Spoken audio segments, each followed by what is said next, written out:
just emptied out my truck, so I got my junk all over. Clean it up here. I had it all organized at once. Believe it or not, it was in the truck. Just the other day, and then I took it all out because I had to do something. So anyway, I was going to tell you guys about something maybe you guys have had happen before, where you get batches of paint, and your next batch, it doesn't match the first, and the third batch doesn't match that batch, and it doesn't match the next batch. And why does that happen? And let's talk about that for a minute.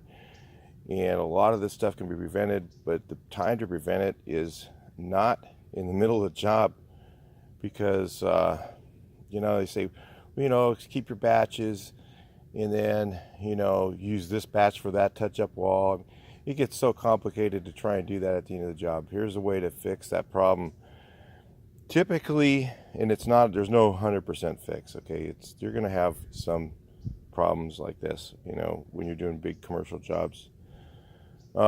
Typically, I have this one guy who isn't really the problem, and some guys think this is the problem, and they'll try and use this as a way to fix it. There's how you pour your paint out of the 5-gallon bucket, and they put it in one of those mixers that doesn't shake mix, but it spinner mixer things. It has a tint ring around here, and they think that for some reason that tint ring is changing the batch. And so he has this every job. First thing in the morning, like, when do you want to do this first thing in the morning? Get cardboard and swab every bucket.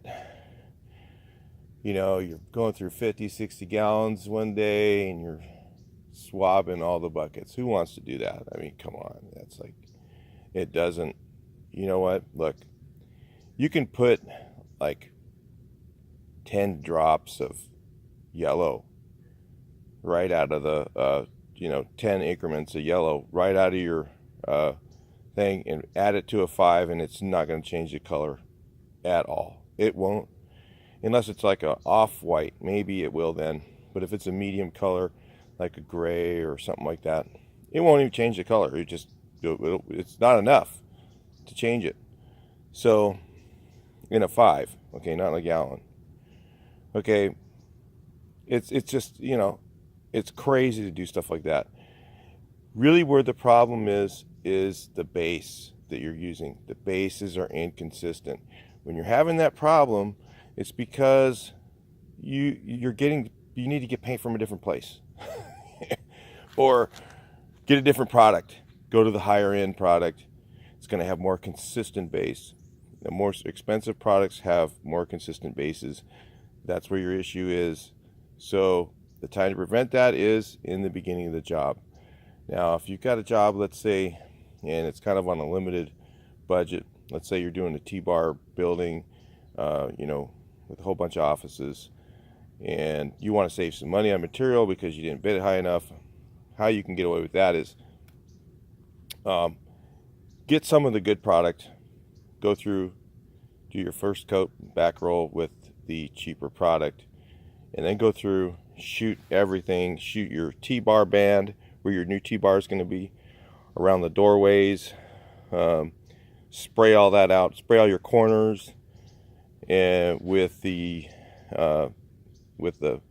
or you can use the whole thing to do the whole second coat. You're going to use it on the whole second coat, and I'm just saying, a lot of guys are going through, they'll go through and they'll spray and back roll one coat, and I do something called banding the whole thing. We'll band the walls, band the doorways, and then the T-bar guys come in and they jack up your crap, and that just happens, okay?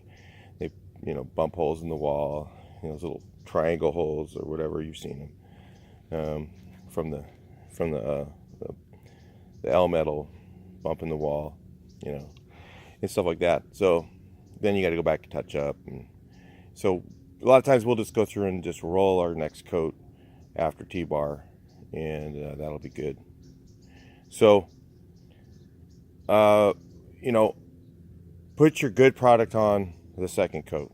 Let's just put it that way. Second coat, you can do your banding with the good product, and then come back with a good product, do your second coat, cut it, roll it tight. That way you don't have to cut in anything, just roll everything.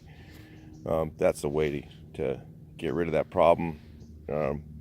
It's not 100% fail-safe. You still have batch issues because sometimes the machines are a little off, but usually it's mostly because of the base.